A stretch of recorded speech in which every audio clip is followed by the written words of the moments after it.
ذالک، یہ ہے لوگوں اللہ کا حکم. ذالک، یہ بات سن لی، یہ الگ ہو گئی بات، ہم نے تمہیں بتا دی. اوپر بتایا تھا ذالک، یہ حج کے حکم سن لیے، کسی کی قربانی نہیں دینی سوائے میرے، نظر میری ماننا، اپنی نظر کو پورا کرنا. پھر سارا حکم کہ شرک سے بچو، بتوں سے بچو، ان کی عبادتوں سے بچو، جھوٹی بات سے بچو، سب کچھ کہہ کے فرمایا ذالک، یہ میرا حکم ہے، تم نے سنا. آگے دیکھو، وَمَن يُعَظِّمْ شَعَائِرَ اللَّهِ، اور جو کوئی آدمی اللہ کے شعائر کی تعظیم بجا لاتا ہے، فَإِنَّهَا مِن تَقْوَى الْقُلُوبِ، تو یہ اس کے دل کا تقوی ہے. جو ان چیزوں کا ادب کرتا ہے، جن چیزوں کو دیکھ کر میری یاد آتی ہے، تو یہ اس انسان کے دل کا تقوی ہے. یہ دل بڑے پاک ہوتے ہیں بعض لوگوں کے، ظاہر میں جتنا بھی گناہگار ہوتا ہے. ایک آدمی ہے گناہگار ہے اور مسجد کے قریب سے گزرتا ہے تو وہ سگریٹ پھینک دیتا ہے. مسجد کے قریب سے گزرتا ہے تو سگریٹ کا دھوئیں کو روک لیتا ہے، کہتا ہے کسی کو تکلیف نہ ہو. مسجد کو دیکھتا ہے، اس کی دیوار پہ نہیں تھوکتا. یہ اس انسان کے دل کا تقوی ہے، جو اس کا دل اندر سے پاک ہے نا، یہ اس کا اثر ہے.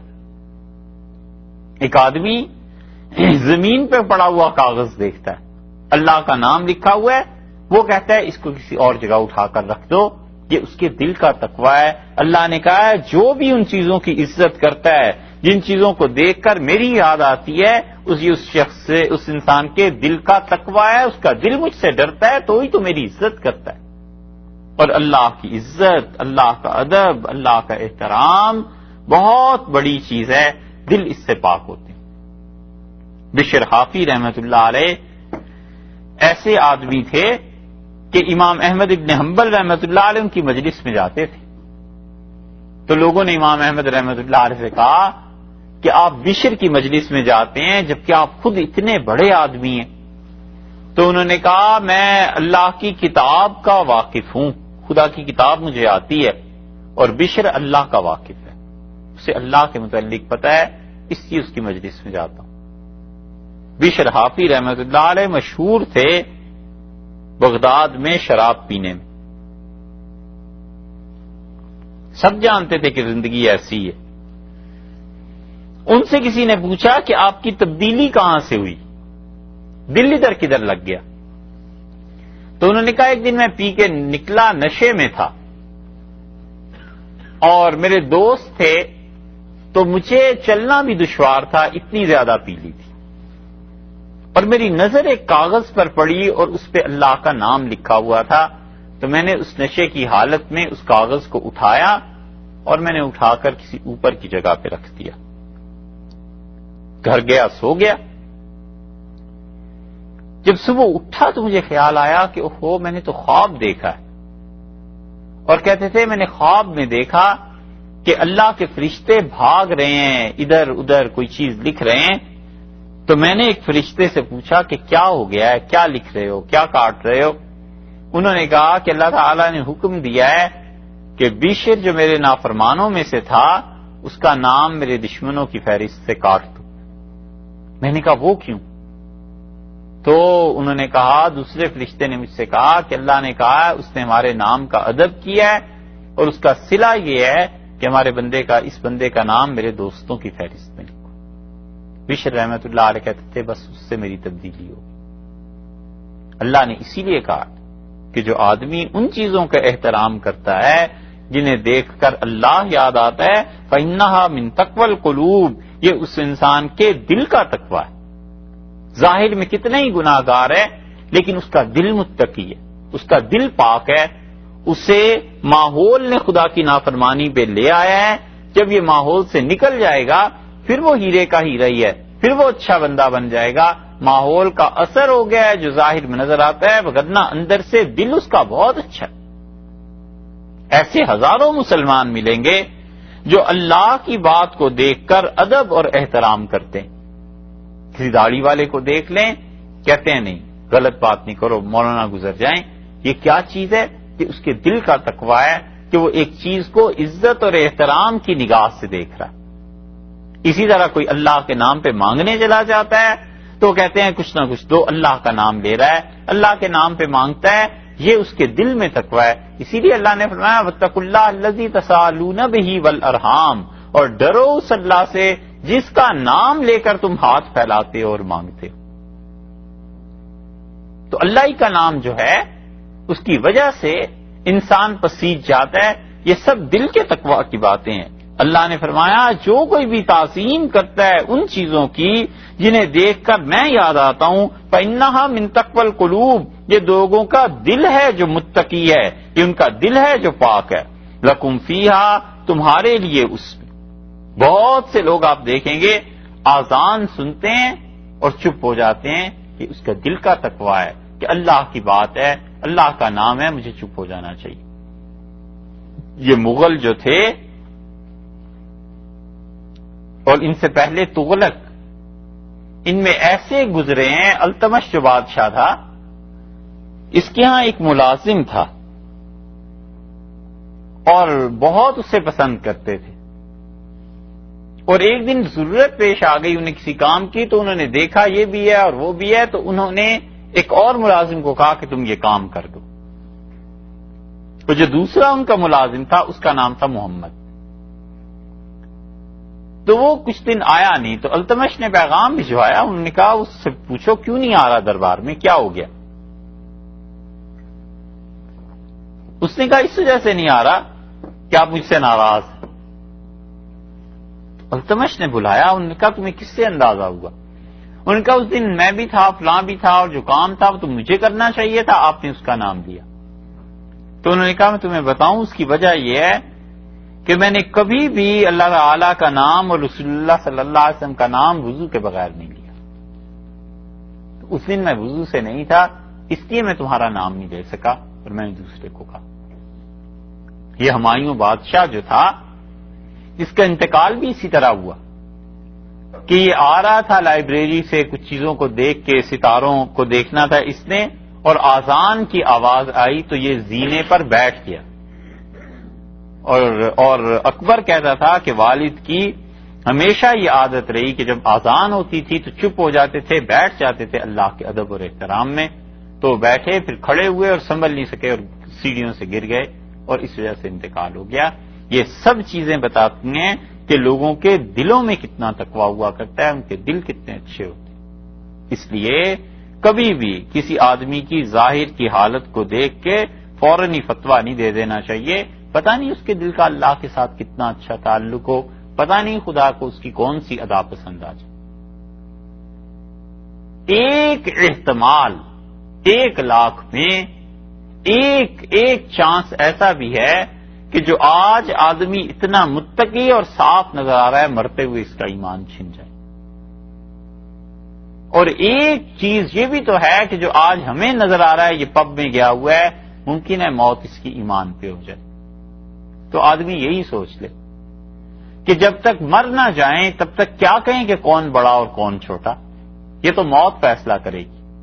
مرنے پہ پتہ چلتا ہے کہ ایمان کس کے ساتھ تھا، اور جو ایمان لے کے چلا گیا وہ سب کچھ ہی لے کے چلا گیا. اس انسان کی تو موت اتنی اچھی ہوئی. اس لیے اللہ نے کہا کہ دیکھو جو ان چیزوں کا احترام کرتا ہے جن کو دیکھ کر میری یاد آتی ہے، فإنها من تقوى القلوب، یہ ان لوگوں کے دلوں کی نیکی ہے، یہ ان لوگوں کے دل کی پرہیزگاری ہے. لکم فیہا، تمہارے لیے، فیہا ان جانوروں میں، منافع، اللہ نے نفع کی چیزیں رکھی ہیں. الی اجلن، ایک مدت کے لیے مسمى، جو مدت مقرر ہے، اس وقت تک ٹھہرا ہوا جو وعدہ ہے، اس وقت تک تم ان جانوروں سے فائدہ اٹھاؤ. قربانی کے لیے جانور خرید لیا، اونٹ خرید لیا، گائے خرید لی، دمبا بکرا کوئی خرید لیا، اور ابھی قربانی کے لیے نامزد نہیں کیا، پتہ نہیں اس جانور کو ذبح کریں گے یا کون سا، اس وقت تم اس سے نفع اٹھا سکتے ہو، دودھ اس سے حاصل کر سکتے ہو، اون حاصل کر سکتے ہو. یہ سارے منافع تمہارے لیے ہیں. لیکن جب طے کر دیا کہ یہ اللہ ہی کے لیے ہے تو اب اس کا دودھ جو ہے وہ بیچ کے وہ پیسے اللہ کی راہ میں خرچ کرنے ہیں. اب اس کے اوپر سے جو اون اترے گی اس اون کو بیچ کے بھی اللہ کی راہ میں خرچ کرنا ہے، اس لیے کہ اب اللہ کے نام کر دیا نا، ثم محلھا، اور پھر اس کے بعد انہیں تم نے لے کے آنا ہے الی البیت العتیق، اللہ کے پرانے گھر کی طرف، یعنی وہاں لا کر انہیں ذبح کرو۔ اور یہ حج کی دوسری تمتع کی جو قسم ہے ہدی، یعنی قربانی ساتھ لے کے اللہ کے حضور میں جانا، یہ وہ ہے۔ تمتع کی دو قسمیں، ایک قسم یہ ہے جیسے اب ساری دنیا میں مسلمان کرتے ہیں کہ چلے گئے اور جا کے ایک احرام سے عمرہ کیا، اسے کھول دیا، مکہ مکرمہ میں 8 ذی الحج کو حج کے لیے دوسرا احرام باندھ لیا، یہ ہے تمتع۔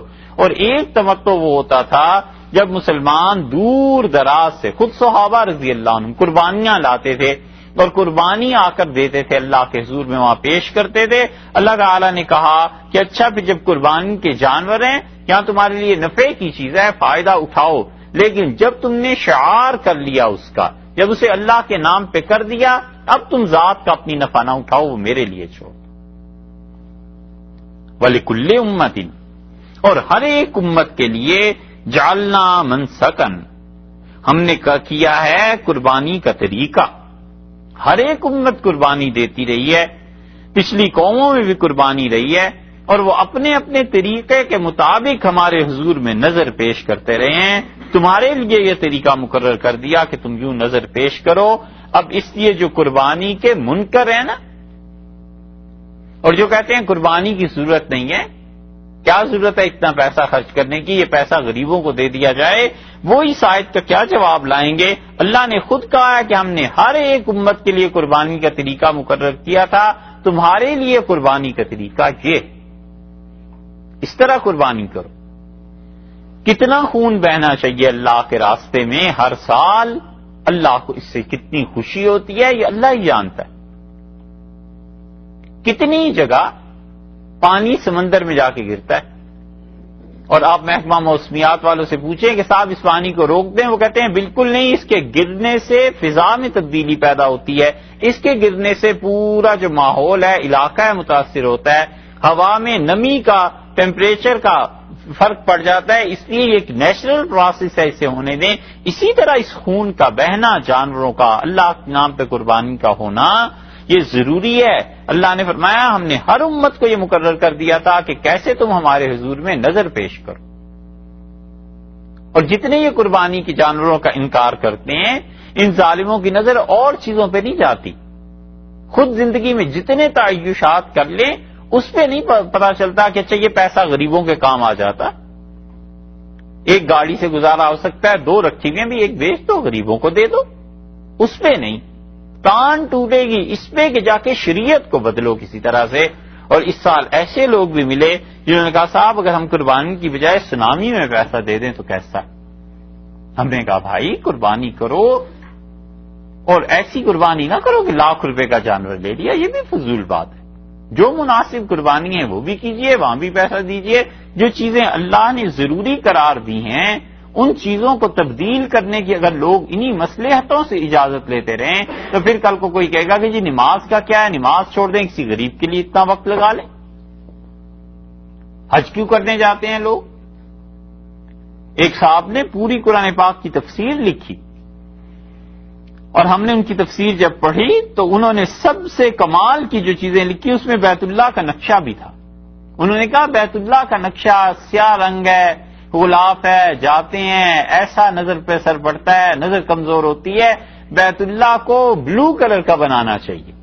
اور ساری انہوں نے ڈیزائن بھی دیے، غور سے پڑھا کہ یہ کیا ڈیزائن ہے تو پتا چلا کہ اس طرح اتنے فٹ ہونا چاہیے، چوڑائی لمبائی یہ چوکور پورا ہونا چاہیے۔ تو جنہوں نے بھیجی تھی انہوں نے فون کیا کہ مصنف ہیں کون؟ کا جی یہ انجینئر ہے۔ تو انہوں نے سارے بیت اللہ کو انجینئرنگ کے مطابق بنایا کہ بیت اللہ ایسا ہونا چاہیے۔ مسلمان اب نئے زمانے میں آ گئے ہیں، اور اس نئے زمانے میں تو ہم نے کہا آخر اس پرانے اسلام کی ضرورت ہی کیا ہے بھائی، چھوڑو اس کی جان، تم صاف کہو گے ہم مسلمان نہیں۔ تو جو چیزیں فرض اور واجب کے درجے کی ہیں انہیں تبدیل کرنا، یہ اللہ کے پورے دین کو تبدیل کرنے کی باتیں اللہ نے اسی لیے یہاں فرما دیا ہے لِكُلِّ أُمَّةٍ جَعَلْنَا مَنسَكًا، اور ہر ایک امت کے لیے، ہر ایک گروہ کے لیے ہم نے کیا کیا ہے؟ قربانی کی رسم ٹھہرائی ہے۔ کہ کیسے وہ قربانی کریں گے؟ لِيَذْكُرُوا اسْمَ اللَّهِ، وہ اللہ کا نام لیں گے، عَلَىٰ مَا رَزَقَهُمْ، جو چیز اللہ نے انہیں دی ہے، مِن بَهِیمَةِ الْأَنْعَامِ، جو اللہ نے انہیں دیے ہیں جانور، ذبح کرنے کے وقت میں ان چوپایوں پہ اللہ کا نام لیں گے۔ کیوں اللہ بار بار کہتا ہے میرا نام؟ اس لیے کہ اللہ تعالیٰ اس کو ایکسیپشن سے نکال کر لائیں۔ یہ جانوروں کا ذبح کرنا کوئی جائز تو نہیں تھا، اصل میں جانوروں کا ذبح حرام ہے، یہ بالکل جائز نہیں تھا۔ کسی فرد کی ہمت نہیں تھی کہ کسی کی جان کو چھیڑ سکے، کیوں ذبح کیا جائے جانور؟ محض اپنے کھانے کے لیے کوئی تک نہیں بنتی۔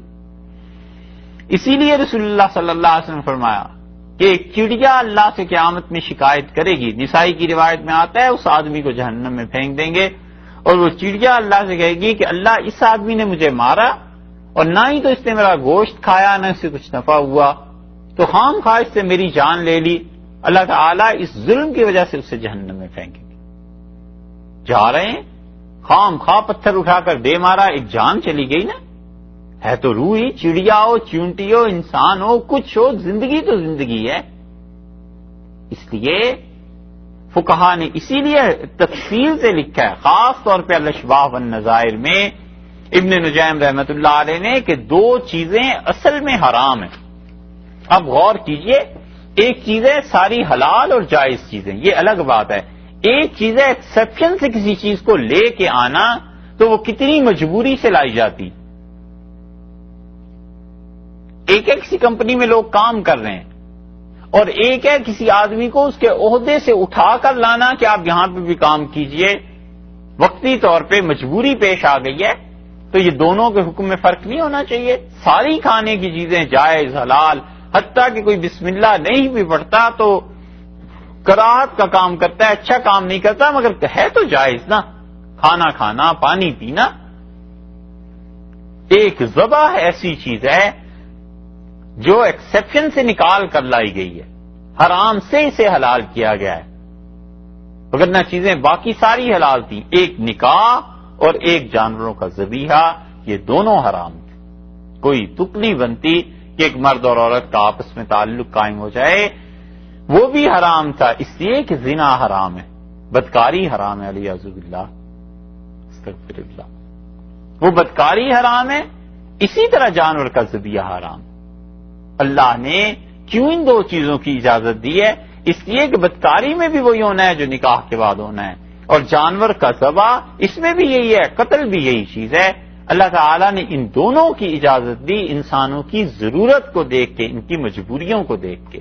تو جو چیز مجبوری کی وجہ سے جائز قرار دی جا رہی ہے، اس میں بھی تم خدا کا نام نہ لو، اس پہ بھی اللہ کو یاد نہ کرو، اس پہ تو اللہ کو یاد کرنا ہی تھا تاکہ اللہ کا یہ احساس رہے کہ اگر میرا مالک مجھے اجازت نہ دیتا، نہ یہ نکاح ہو سکتا تھا اور نہ یہ ذبیحہ ہو سکتا تھا۔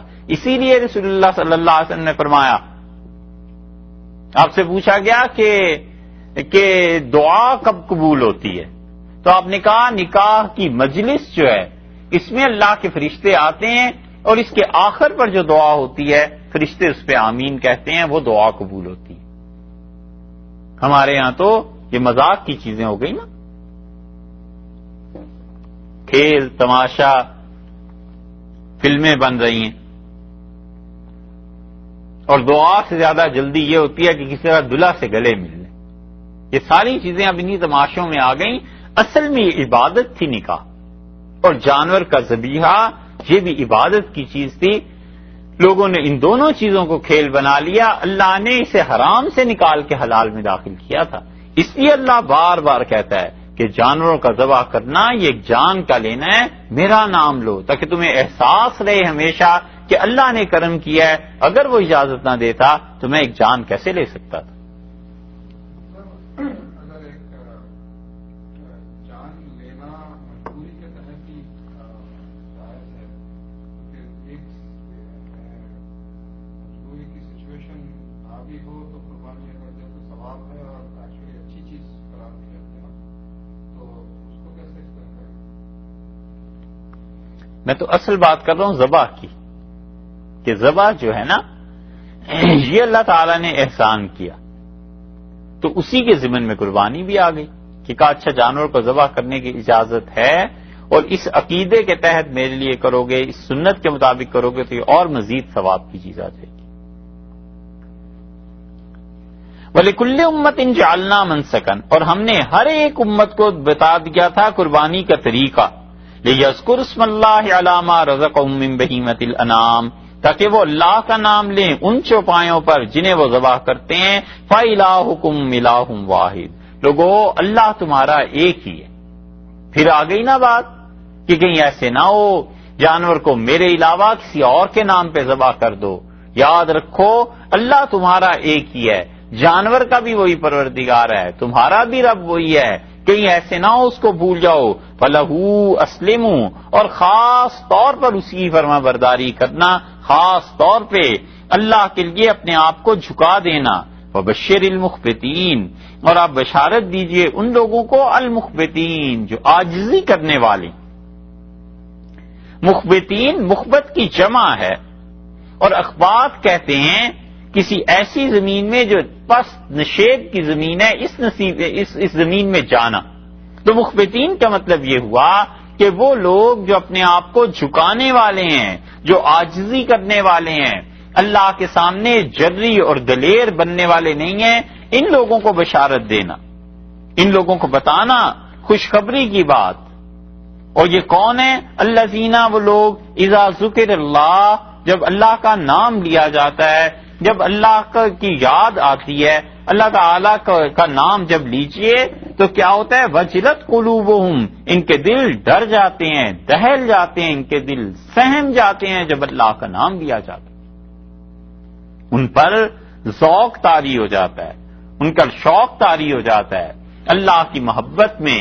جب اللہ کے عذاب کو سوچتے ہیں ان کے دل کانپنے لگتے ہیں۔ یہ وہ لوگ ہیں جو مبارکباد کے مستحق ہیں، یہ وہ لوگ ہیں جو اتنے اچھے ہیں، اتنے اچھے ہیں کہ ان بشارت کے قابل ہیں۔ وجلت قلوبہم، ان کے دل ڈرتے ہیں۔ ایک والصابرین، اور وہ لوگ جو صبر کرتے ہیں۔ پیچھے بات اللہ کی توحید کی تھی نا، کہ اللہ تمہارا ایک ہی ہے، اسی کی عبادت کرنی ہے، ذبح بھی اس کے نام کے بغیر نہیں کرنا، اور عبادت اسی کی، کسی صنم کسی وثن کو نہیں پوجنا۔ اس توحید اور اللہ کے ذکر سے چار چیزیں پیدا ہو گئیں، چار صفات انسانوں میں پیدا ہوئیں۔ ایک تو یہ فرمایا کہ وجلت قلوبہم، ان کے دلوں میں ڈر اللہ کا بیٹھ جاتا ہے، اللہ کے خوف کی وجہ سے گناہ سے بچاتے ہیں اپنے آپ کو، اللہ کے خوف کی پکڑ کی وجہ سے گڑبڑ کے کام نہیں کرتے زندگی میں، پتہ ہوتا ہے کہ مریں گے تو اللہ کو جواب دینا ہے۔ یہ خدا کی توحید کے اور اللہ کو یاد کرنے کے نتیجے ہیں۔ پہلی صفت اس شخصیت میں یہ پیدا ہوتی ہے، والصابرین علی ما اصابہم، اور دوسری چیز یہ پیدا ہو جاتی ہے کہ وہ صبر کرتے ہیں جو کچھ کے انہیں پیش آتا ہے زندگی میں۔ صبر بہت بڑی چیز، صبر کوئی نیگیٹو پروسیس نہیں ہے، صبر کسی مجبوری کا نام نہیں ہے۔ یہ جو مفہوم الٹا ہو گیا ہے نا، اس نے مسلمانوں کو بڑا نقصان پہنچایا ہے۔ لوگ سمجھتے ہیں صبر کرنا کسی مجبوری کی بات ہے، ایسے نہیں ہے۔ قرآن اس کو پازیٹو سائڈ پہ کہتا ہے کہ صبر کرنا زندگی کے بہت بڑے مقاصد میں سے ہے۔ اسی لیے رسول اللہ صلی اللہ علیہ وسلم نے فرمایا، ترمذی کی ایک بہت طویل روایت کے آخر پہ آتا ہے، آپ نے فرمایا اور لوگوں کو اللہ نے کوئی چیز صبر سے زیادہ اچھی نہیں دی۔ صبر کرے، صبر کا مطلب ہمت کے ساتھ جم جانا اپنے موقف پہ۔ صبر کا مطلب جس چیز کو اس نے سچائی سمجھا ہے اس کے لیے قربانی دینا اور نہ ڈرنا، اللہ پہ بھروسہ کرنا، یہ بات طے کرنا کہ مجھے ان حالات میں کام کرنا ہے اور اس کے نتیجے میں اللہ تعالیٰ مجھے ضرور کسی نہ کسی دن فتح دے دے گا، ضرور کامیابی دے دے گا۔ صبر نامساعد حالات میں رہ کے اسے مساعد بنانا، یہ ساری چیزیں۔ اور لوگوں نے صبر کو کمزوری کا مرادف سمجھ لیا، اس لیے وہ سمجھتے ہیں صبر کرنے کا تو مطلب یہ ہے کہ ہم بزدل ہو گئے، اور صبر کرنے کا مطلب یہ ہے کہ ہم نے ہمت نہیں کی۔ یہ بات نہیں ہے، آدمی صبر کرتا ہے اپنے آپ کو جما لیتا ہے کسی چیز پہ اور پھر وقت کے ساتھ ساتھ اس کے نتائج ظاہر ہوتے ہیں، دیکھتا رہتا ہے کہ زندگی کی کیا رنگ ڈھنگ ہے، پھر ایک موقع آتا ہے جب وہ غالب آتا ہے۔ اللہ نے اسی لیے کہا ہے کہ اس موقع پہ حق کو ہم باطل کے سر پہ دے مارتے ہیں، فَيَدْمَغُهُ، اور اس کا بھیجا وہ حق باہر نکال دیتا ہے۔ 17ویں پارے میں اسی پارے میں گزرا نا سورہ انبیاء علیہ السلام میں اللہ نے فرمایا توحید دوسری چیز جو پیدا کرتی ہے اس کی زندگی میں وہ صبر ہے، اللہ پر بھروسہ کرتا ہے، لگا رہتا ہے چپ کر کے اپنے کام میں، والمقیم الصلاۃ، اور تیسری چیز جو پیدا ہوتی ہے اللہ کی یاد اور صبر سے وہ نماز ہے، اللہ کی بندگی ہے۔ یہ نماز، اس میں کچھ بھی نہ ہوتا تو دو چیزیں بہت بڑی، یہ نماز جو ہے نا یہ در حقیقت بندگی کی نشانی ہے۔ فوج والا آدمی لباس پہنتا ہے، پولیس والا پہن رہا ہوتا ہے، گاڑی پولیس کی ہے، یہ سب نشانیاں ہیں کہ گورنمنٹ کے بندے، یہ پولیس گورنمنٹ کی ہے۔ تو آدمی احتیاط کرتا ہے پھر کہ اس پر ایک چھاپ لگ گئی ہے کہ یہ کس ڈپارٹمنٹ سے تعلق رکھتا ہے۔ ایسے ہی جب نماز کا وقت آتا ہے ایک آدمی اٹھتا ہے نماز پڑھ لیتا ہے، دوسرا اٹھتا ہے نماز نہیں پڑھتا، تو جو نماز پڑھتا ہے یہ در حقیقت ثابت کر دیتا ہے کہ مجھ پہ بندگی کی چھاپ ہے، میں کسی کا بندہ ہوں، میں کوئی میرے گلے میں کوئی رسی پڑی ہوئی ہے، میں کوئی ایسا نہیں ہوں کہ جس کے اوپر نیچے چھوٹا بڑا کچھ نہیں ہے، بلکہ میں اللہ کا بندہ ہوں، یہ بندگی کی چھاپ ہے نماز، کہ میرا مالک اللہ ہے اور میرا تعلق اللہ کے ساتھ ہے، تو وہ نماز ہے ایک یہ چیز۔ اور دوسری چیز یہ ہے جو اللہ نے قرآن میں فرمائی ہے 29ویں پارے میں، اللہ نے کہا ہے وہ قیامت میں میرے سامنے آئیں گے، دیکھیں گے اور سجدہ نہیں کر سکیں گے، اور جب وہ سجدہ کرنے کا ارادہ کرے گا تو اس کی کمر اس کا ساتھ نہیں دے گی، وہ جھکے گا اور سیدھے منہ کے بل جا کر زمین پہ گرے گا، پھر اٹھے گا، کھڑا ہوگا اور کمر تو اس کی اکڑ گئی، تختہ بن گئی، پھر جھکے گا تو سیدھا جا کر زمین پہ اس کا سر لگے گا۔ اللہ تعالیٰ نے فرمایا ہے پھر جو سجدہ نہیں کر سکیں گے تو انہیں ان کے متعلق کہا جائے گا کہ یہ دنیا میں انہیں نماز کے لیے بلایا جاتا تھا، وہم سالمون، یہ ٹھیک تھے اپنی صحت میں اور سجدہ نہیں کرتے تھے۔ اسی لیے شاہ ولی اللہ رحمۃ اللہ علیہ کہتے ہیں کہ نماز پڑھنے سے آدمی کی نظر، اس میں قوت اتنی پیدا ہو جائے گی، اتنی کہ قیامت میں اللہ کا دیدار کر سکے گا، اللہ کو دیکھ سکے گا۔ جو نماز نہیں پڑھتا وہ دیکھ نہیں سکے گا، اس لیے وہ سجدہ بھی نہیں کر سکے گا، گر جائے گا، اور جو نماز پڑھتے تھے ان کی نظر میں اتنی روشنی خدا دے دے گا، یعنی اندر سے اتنی صلاحیت پیدا ہو جائے گی کہ وہ قیامت میں اللہ کو دیکھیں گے اور پھر اس کے بعد سجدہ کریں گے۔ اس لیے اللہ نے فرمایا ہے کہ جو لوگ میری توحید کے قائل ہیں، مجھے یاد کرتے ہیں، ان میں پہلی چیز یہ پیدا ہو جاتی ہے کہ اللہ سے ڈرتے ہیں، دوسری چیز صبر، تیسری چیز نماز، وَمِمَّا رَزَقْنَاهُمْ يُنْفِقُونَ، اور چوتھی چیز ان میں یہ پیدا ہو جاتی ہے کہ جو چیزیں ہم نے انہیں دی ہیں خرچ کرنے کے لیے انہیں خرچ کرتے۔ اللہ بار بار اس کو کہتا ہے رزقناہم، ہم نے دی، ہماری دی ہوئی چیزوں میں سے خرچ کرتے ہیں۔ تو اس کا مطلب یہ کہ تم اس کے مالک نہیں ہو، اصل مالک ہم ہیں، ہم تمہیں دیتے ہیں استعمال کے لیے، ہم تمہیں دیتے ہیں خرچ کرنے کے لیے، تو تم نے ہمارے دیے ہوئے میں سے ہی تو خرچ کرنا ہے، کوئی اپنے پاس سے تھوڑا ہی خرچ کرنا ہے۔ تو آدمی جب سوچتا ہے کہ مجھے جو صلاحیتیں ملی ہیں، جو علم مجھے دیا ہے، جو پیسہ میرے پاس ہے، یہ سب کا سب تو در حقیقت اللہ ہی کا ہے نا، میں کون سا اپنا گھر سے اپنے باپ کے گھر سے لایا ہوں، مالک دے رہا ہے، مجھے خرچ کرنا ہے، میرا کیا، میں تو درمیان کا ایک واسطہ ہوں، تو پھر خرچ کرنے سے رکتا نہیں، کہتا ہے دو، اس لیے کہ اللہ نے دیا ہے۔ اور اسی معنی میں وہ حدیث آئی ہے جو مسند احمد میں ہے کہ صحابہ رضی اللہ عنہ کے متعلق کہ وہ کہتے تھے جو چیز ہماری زندگی میں ہماری ضروریات سے زیادہ ہوتی تھی ہم یہ سمجھتے تھے ہمارا اس میں کوئی حق نہیں ہے، یہ تو اللہ کی باقی مخلوق کا حق ہے۔ اسی لیے رسول اللہ صلی اللہ علیہ وسلم نے فرمایا کہ کیا تم سے یہ نہیں ہو سکتا کہ جس کے پاس 2 اونٹ سواری کے ہیں اور ایک فالتو ہے تو وہ فالتو اونٹ اپنے ہمسائے کو دے دے، اور جس کے پاس 3 درخت ہیں کھجور کے اور 2 اس کے اپنی ذات کے لیے ہیں، ایک پالتو ہے تو ایک اپنے ہمسائے کو دے دے تاکہ لوگوں میں یہ تقسیم ہو اور لوگوں کی معاشی ضروریات حل ہوں، لوگوں کی زندگی کے مسائل حل ہوں۔ چوتھی چیز جو پیدا ہوئی ہے اللہ کی توحید اس کی یاد سے یہ ہے والبدنا، اور اونٹ۔ بدن جو ہے بدنا کی جمع ہے اور بنیادی طور پر استعمال ہوتی ہے موٹے تازے اونٹ، اور اہل لغت نے اس سے مراد گائے اور اونٹ دونوں لیے ہیں، اس لیے اس لفظ میں گائے بھی شامل ہے اونٹ بھی شامل ہے۔ والبدنا جعلناہا، اور ہم نے ان اونٹوں کو بنایا ہے لوگوں من شعائر اللہ، ان چیزوں کو ان شعائر میں سے جنہیں دیکھ کر اللہ یاد آتا ہے، یہ اونٹ بھی اسی میں شامل، کیونکہ ان کی قربانی کی جاتی ہے نا، تو قربانی کے جو جانور ہیں اونٹوں کی قربانی ہونی ہے، یہ اونٹ بھی اللہ کے شعائر میں شامل ہیں۔ لکم فیہا خیر، اور اس میں تمہارے لیے بڑی خیر کی چیز ہے، مطلب یہ ہے کہ جو قربانی تم نے کرنی ہے یہ بدن کو استعمال کرنا ہے، افضل ترین چیز۔ قربانی کے اونٹ کے لیے بدن کا لفظ آ گیا، تو جثے کے اعتبار سے، جسم کے اعتبار سے، عظمت کے اعتبار سے بدن کہا جاتا ہے، اور رنگ کے اعتبار سے جسم جو ہے وہ جسد کہلاتا ہے۔ اسی لیے جس خاتون کا وزن زیادہ ہو، بھاری ہو، اسے بادن کہتے ہیں عرب،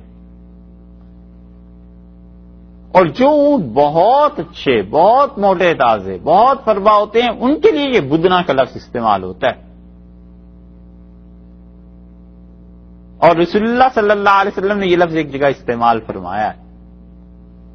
حضرت معاویہ رضی اللہ عنہ کہتے ہیں کہ رسول اللہ صلی اللہ علیہ وسلم سے کہا کہ رکوع اور سجدہ کرتے ہوئے مجھ سے پہلے نہ اٹھ جایا کرو، انتظار کیا کرو، میں اپنا رکوع پورا کر کے اٹھوں اور سجدہ پورا کر کے اٹھوں تو پھر اٹھا کرو۔ اور آپ نے فرمایا دیکھو میں جب سر اٹھا لوں تو پھر اس کے بعد میرے پیچھے نماز میں پھر تم حرکت کیا کرو، قد بدن تو میرا جسم بھاری ہو گیا۔ تو بدن بھاری ہو جانا کسی جسم کا، اللہ تعالی نے فرما دیا یہاں پر والبدن جعلناہا لکم من شعائر اللہ، اور دیکھو ہم نے کیا کر دیا ہے، اللہ نے فرمایا ہم نے مقرر کر دیا ہے اس بات کو کہ یہ چیز اونٹ جو ہیں یہ اللہ کے شعائر میں سے ہیں۔ اب اونٹوں کے علاوہ گائے بھی اس میں شامل ہو گئی، اسی لیے سے عبداللہ ابن مسعود رضی اللہ عنہ کا اگرچہ فتویٰ یہ ہے کہ وہ کہتے تھے بدن میں گائے شامل نہیں، لیکن عراقی ہونے کے باوجود امام ابو حنیفہ رحمۃ اللہ نے لغت کا زیادہ اعتبار کیا اور انہوں نے کہا کہ بدن میں گائے شامل ہے۔ اور فائدہ اس کا یہ نکلتا ہے آخر پہ پہنچ کے کہ ایک آدمی نے اگر یہ نظر مانی کہ وہ بدن کی قربانی کرے گا اللہ کے لیے، تو کیا اس کے لیے اونٹ ہی کافی ہوگا یا گائے کر دے تو بھی؟ حنفی فقہا کہتے ہیں گائے بھی اس کے لیے ٹھیک ہے، اور اسی لیے انہوں نے اس میں یہ شامل کیا ہے کہ رسول اللہ صلی اللہ علیہ وسلم نے بھی اس لفظ کو انہی معنی میں استعمال کیا۔ حدیث میں آیا ہے رسول اللہ صلی اللہ علیہ وسلم نے بدنا اور بقرہ دونوں میں فرق بھی کیا ہے جمعے کی روایت میں، اور 7 بکروں یا بکریوں کے برابر مانی گئی ہے گائے۔ قربانی میں 7 حصے پڑتے ہیں نا گائے میں، تو وہ 7 کے برابر۔ اونٹ جو ہے اس میں بھی 7 حصے پڑتے ہیں، تو حنفی فقہا نے اسے بھی اسی طرح لکھا ہے کہ وہ کہتے ہیں بدن سے مراد وہ جانور یا اونٹ ہو یا گائے ہو اور بہت خوبصورت فربا۔ اللہ نے کہا جعلناہا لکم من شعائر اللہ، انہیں ہم نے، اللہ نے فرمایا ہے، اللہ کی نشانیوں میں سے، اور اللہ تعالی کی نشانیوں میں اس طرح کہ جب تم نے ان کے لیے طے کر دیا کہ اللہ کے راستے میں ذبح کریں گے، لکم فیہا خیر، تمہارے لیے اس میں بڑی خیر ہے، بہت خیر ہے اونٹوں میں۔ فاذکر اسم اللہ، اللہ کا نام لو، علیہا، ان کے اوپر، صواف، جب تم انہیں صواف کھڑا کرو کتار میں، جب کتاروں میں تم ان کو نہر کرنے کے لیے کھڑا کر دیتے ہو تو ان پہ اللہ کا نام لو۔ صواف کا مطلب کتار باندھ کے، اس سے پتا چلتا ہے کہ کتار بنانا، لائن بنانا، کیو بنانا اللہ کو یہ پسند ہے۔ اسی لیے تو لفظ خاص طور قرآن وگرنہ قرآن ایک لفظ زائد نہیں استعمال کرتا ضرورت کے، ایک حرف نہیں لاتا. کیوں کہا ہے اللہ نے ثواف؟ کیونکہ صف بنتی ہے نا تو وہ ایک ڈسپلن ہے. والصافات صفا، قسم ہے ان فرشتوں کی جو صفیں باندھ کر کھڑے ہوتے ہیں، لائنز لگا کر کھڑے ہوتے ہیں. اللہ نے فرمایا ان اونٹوں پر اللہ کا نام لو جنہیں صفوں میں لا کر صف بستہ ہوتے ہیں، کھڑا کیا جاتا ہے ترتیب سے. مسلمان اس ایک لفظ سے ہی سبق سیکھتے اور انہیں بھی کہیں لائن بنانا آ جاتی ہے نا. دیکھو اللہ نے ان کی تعریف کی ہے. اونٹ کو جو ذبح کیا جاتا ہے باقی جانوروں کے علاوہ اس کا طریقہ مختلف ہے. دیکھا ہے کبھی اونٹ ذبح ہوتے؟ نہیں؟ اچھا، بہت بہت عجیب طریقہ ہے. اونٹ کا حدیث میں تو یہ آتا ہے کہ رسول اللہ صلی اللہ علیہ وسلم اس کا الٹا پاؤں بندھوا دیتے تھے. عرب ایسے ہی کرتے تھے. اور اس زمانے میں یہ تھا کہ اونٹ کھڑا ہوتا تھا اور کھڑا کر کے 3 پاؤں اس کے زمین پر رہتے تھے اور چوتھا جو الٹا پاؤں ہے سامنے کا حصہ اسے باندھ دیتے تھے اور نیزہ مارتے تھے اس کی گردن پہ. تو نیزے سے اس کا خون ابلنا شروع ہو جاتا تھا اور جتنے میں خون ابل کے گرتا تھا اسے جب پتا چلتا تھا کہ میرے ساتھ کیا ہوا ہے تو اتنے میں یہ گر جاتا تھا. ہے اتنا ہی سیدھا. اب بھی آپ کبھی حج پہ جائیں نا تو مینا میں واقعی قطاریں لگی ہوئی ہوتی ہیں اونٹوں کی. آپ جا کر صرف دیکھیں، کوئی پابندی نہیں. اونٹ خرید لیں، فرض کر لیں آپ، تو اونٹ کے گلے میں آپ جو نام لکھوائیں گے اسی وقت مشین سے نکال کے اس کو ڈال دیں گے اور اندر جانے دیں گے. آپ چلے جائیے اونٹ کے ساتھ اور اونٹوں کو وہ ہنکاتے ہوئے اندر لے جائیں گے. آپ اپنا اونٹ دیکھ رہے ہیں اور وہاں اندر مشینیں لگی ہوئی اور بہت تیز قصاب اور بہت تیز چھریاں. وہ کیا کرتا ہے اچھل کے اس کی گردن پہ ایک چرکا لگاتا ہے بس، اور آگے کی رگیں اونٹ کی کٹ جاتی ہیں، اس کو پتہ ہی نہیں چلتا اور وہ ادھر ادھر ہی دیکھتا رہتا ہے. خون گرتا ہے اتنا زیادہ کہ وہ گویا نڈھال ہو جاتا ہے اور جب وہ گرتا ہے تو پھر اٹھنے کی کوشش کرتا ہے. اتنے میں لوگ اسے پکڑ لیتے ہیں. یہ ہے اللہ نے فرمایا کہ فذکر اسم اللہ علیہ ثواب، اللہ کا نام لو ان اونٹوں پر جب وہ قطار باندھ کے کھڑے ہوئے ہیں.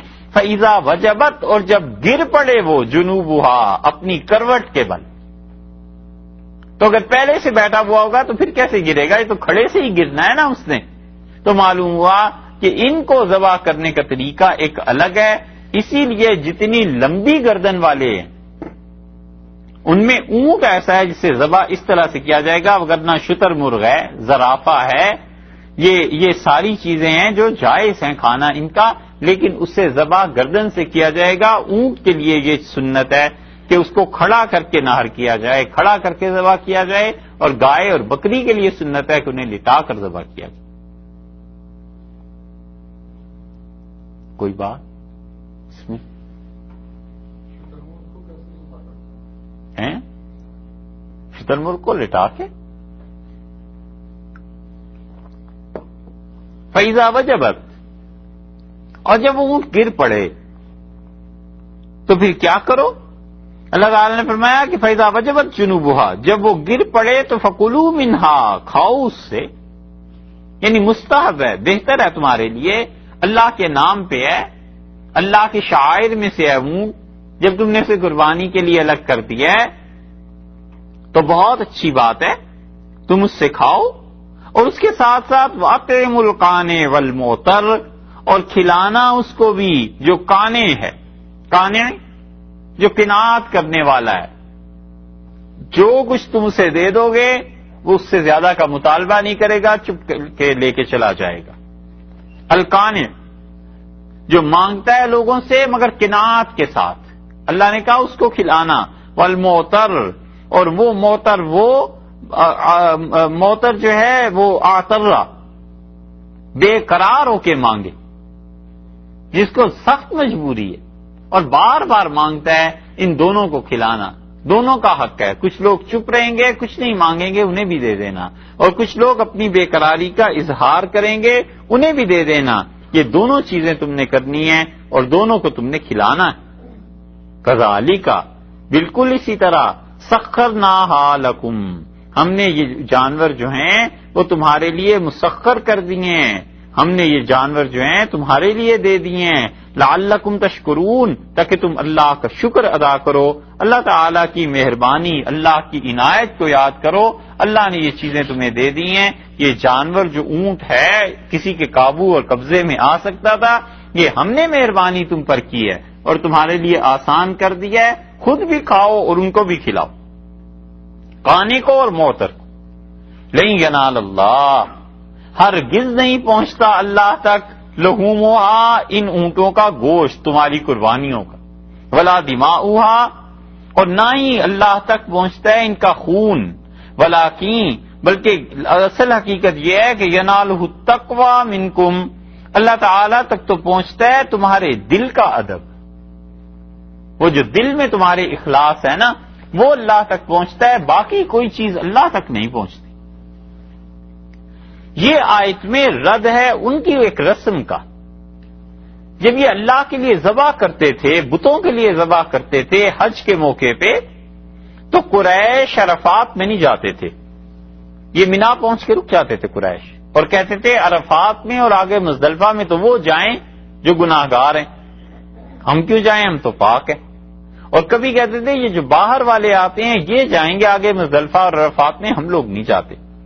اور منا سے عرفات مزدلفہ ہو کے جب حاجی واپس آ جاتے تھے تو یہ انہی کے ساتھ پھر واپس مکہ لوٹ جاتے تھے، اور قربانی کرتے تھے 10 ذی الحج کو، اور قربانی کا گوشت اور وہاں سے خون اٹھا کر لے کے آتے تھے اور بیت اللہ پہ لا کے خون کو مل دیتے تھے، اور گوشت کعبۃ اللہ کے سامنے رکھ دیتے تھے اور کہتے تھے یہ اللہ کے لیے۔ تو خون جو ملتے تھے کعبۃ اللہ پہ اور جو گوشت رکھتے تھے، ان کا نظریہ تھا کہ اللہ تک پہنچتے ہیں۔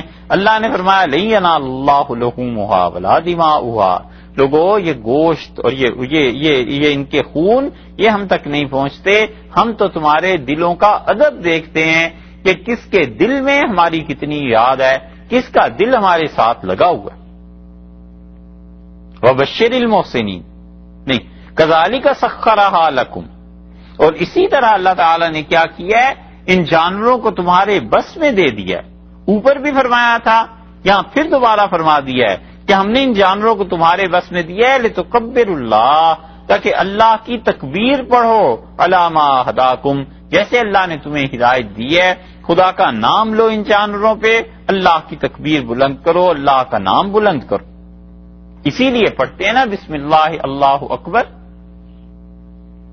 یہ بھی جملہ ہے، اور بسم اللہ واللہ اکبر، واو اس کے ساتھ لگانا یہ زیادہ بہتر جملہ ہے، اور رسول اللہ صلی اللہ علیہ وسلم نے اس کو پڑھا ہے، اس اعتبار سے یہ زیادہ بہتر ہے۔ یہ ہے اللہ کا نام لو ان چیزوں پر جنہیں تم ذبح کر رہے ہو، وبشر المحسنین، اور آپ بشارت دے دیجئے ان لوگوں کو جو مخلص ہیں، جو اللہ کا نام لینے والے ہیں، ان جانوروں کا ذبیحہ وہ اللہ کے نام پہ کریں گے اور اس گوشت میں سے خود کھائیں گے، دوسروں کو کھلائیں گے، اللہ تک باقی نہ خون پہنچتا ہے نہ گوشت پہنچتا ہے۔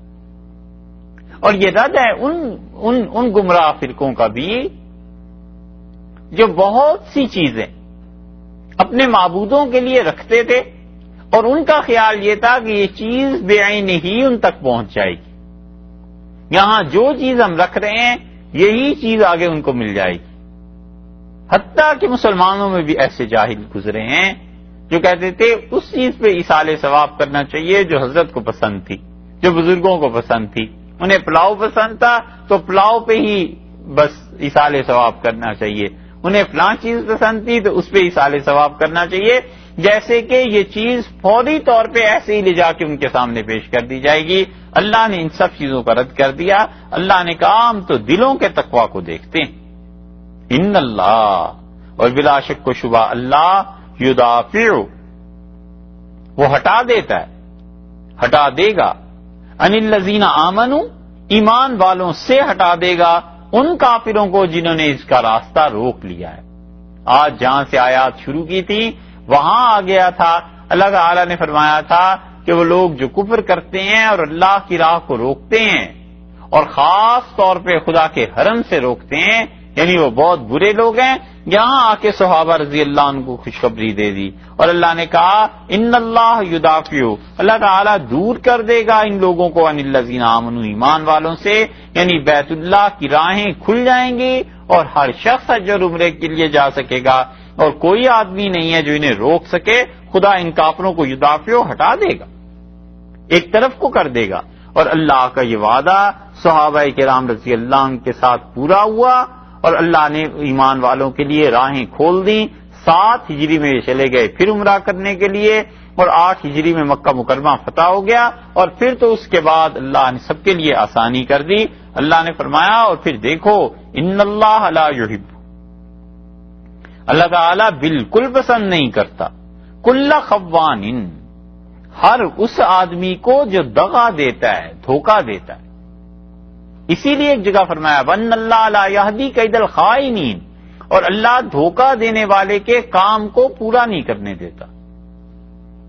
بہت بڑا اصول ہے انسان کی زندگی کا، کبھی کسی معاملے میں دھوکے کی کوشش نہ کرے۔ ایک مرتبہ چل گیا، 2 مرتبہ چل گیا، لیکن اس کے نتیجے میں نقصان اتنے ہو جاتے ہیں کہ زندگی بھر پھر کبھی کبھی اس کی تلافی نہیں ہوتی۔ اللہ نے کہا ہے مجھے بالکل پسند نہیں ہے وہ لوگ خوانین، جو پرلے درجے کے دغا باز ہیں، دھوکہ دینے والے۔ یہ مشرک بھی دھوکہ دیتے تھے، لوگوں کے مال لوٹتے تھے، لوگوں کو بے خبری میں ان کی چیزیں اڑا لیتے تھے۔ حج ہوتا تھا اور رسول اللہ صلی اللہ علیہ وسلم نے فرمایا میں نے حج میں ایک شخص کو دیکھا، جہنم میں ایک شخص کو دیکھا، اور آپ نے فرمایا اس نے ایک چھڑی رکھی ہوئی تھی اور اس کے آخر پہ چھڑی کے جو سٹک تھی ایک ہک بنوا لی تھی لوہے کی، تو وہ مینا میں گھومتا رہتا تھا، اور جب کسی چیز کو لوگوں میں دیکھتا تھا پڑی ہوئی ہے اور غافل ہے، اس سٹک کے ذریعے وہ اٹھا لیتا تھا، اپنے تھیلے میں ڈال دیتا تھا۔ اور آپ نے فرمایا یہ حاجیوں کا چور، میں نے اسے دیکھا وہاں پہ جہنم میں۔ اب بھی حج کے موقع پہ کتنے جیب کترے، کتنے چور، کیسے کیسے لوگ پہنچ جاتے ہیں، اور وہ ذرا نہیں اس بات سے خوف کھاتے کہ جو حاجیوں کا چور تھا رسول اللہ صلی اللہ علیہ وسلم نے اسے جہنم میں دیکھا۔ خوان، دغاباز، کفور اور ناشکرا، اللہ کو یہ جو ناشکرے لوگ ہیں نا بالکل اچھے نہیں لگتے، یعنی اللہ نے مہربانی کی، اللہ نے احسان کیا، اتنی چیزیں دے دی جن پہ شکر ادا کرنا چاہیے تھا، اور انہوں نے اللہ کی ان چیزوں میں ناشکری کی، اور خدا کو یہ ناشکری پسند نہیں۔ اسی لیے اصل نیکی اللہ کا شکر ادا کرنا ہے۔ اسی لیے اللہ تعالیٰ نے فرمایا ما یفعل اللہ بعذابکم، اللہ کو کیا پڑی ہے لوگوں کو تمہیں عذاب دے، ان شکرتم و آمنتم، اگر تم اللہ کا شکر ادا کرتے رہو اور اگر تم ایمان لے آؤ تو اللہ کو کیا پڑی ہے عذاب دے۔ اس سے پتہ چلتا ہے کہ شکر کرنا اللہ کا یہ عذاب کو ٹال دیتا ہے، تو اللہ کا شکر ادا کرتا رہے۔ اسی لیے یہاں پر فرما دیا ہے کہ شکر کے ضد میں کفور، جو ناشکرے ہیں، اللہ کو ہرگز پسند نہیں ہے۔ اللہ نے اتنے احسانات ان پہ کیے ہیں، اور اس کے باوجود یہ لوگ مسلمانوں کو روک رہے ہیں، صحابہ رضی اللہ عنہ کو روک رہے ہیں، خدا کے گھر کو روک رہے ہیں کہ خدا کے گھر کوئی نہ آئے عمرہ اور طواف اور حج کرنے کے لیے، اللہ انہیں ہٹا دے گا، کیونکہ اللہ ایسے لوگوں کو پسند نہیں فرماتا۔